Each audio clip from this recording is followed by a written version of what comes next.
Meron tayong dalawang bottle na ginupitan. Yung isang bottle, lalagyan natin ng 3 tablespoon. Hey, white magic sand. Yung isa, tubig lang. Plain water. Ngayon, pareho silang lalagyan ng raw egg. Sige. Ito, isi-seal ninyo with a Kiss. tape. Seal with a kiss. Sealed with a kiss. Ito naman tayo. Pwede ipasok. Pwede ipasok. So, ano mangyayari dyan? Alin sa dalawang itlog ang mababasag? Pareho. Okay. Tama. Aalamin natin sa pamamagitan ng experiment na ito. Sige. Right? Unahin natin itong egg na nasa... Ay, hawakan mo na lang para Plain water. kita nila na hindi ko pinalitan. Ikaw na lang mag-drop. From this high, the-drop natin. Oh my God! Oh, no! It's now egg-flavored water. Sorry na almusal natin. -1 egg for us. Ngayon, si Kuya Rod ang magda-drop nito. 5, 4, 3, 2, 1.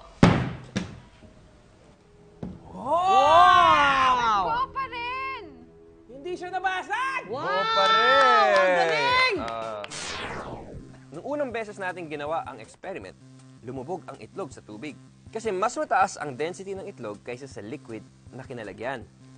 Ang density ay ang katangian ng isang bagay na may kinalaman kung gaano ito kasiksik.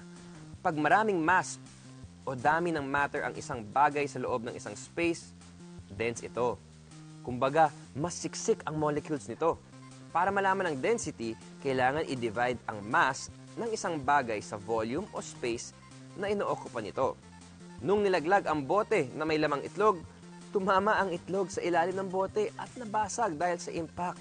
Nung inulit ang experiment, napansin natin na lumutang na ang itlog sa tubig dahil hinaluan ang tubig ng asin. Mas dense ang tubig na may asin kaysa sa purong tubig lang. Dahilan para lumutang na ang itlog.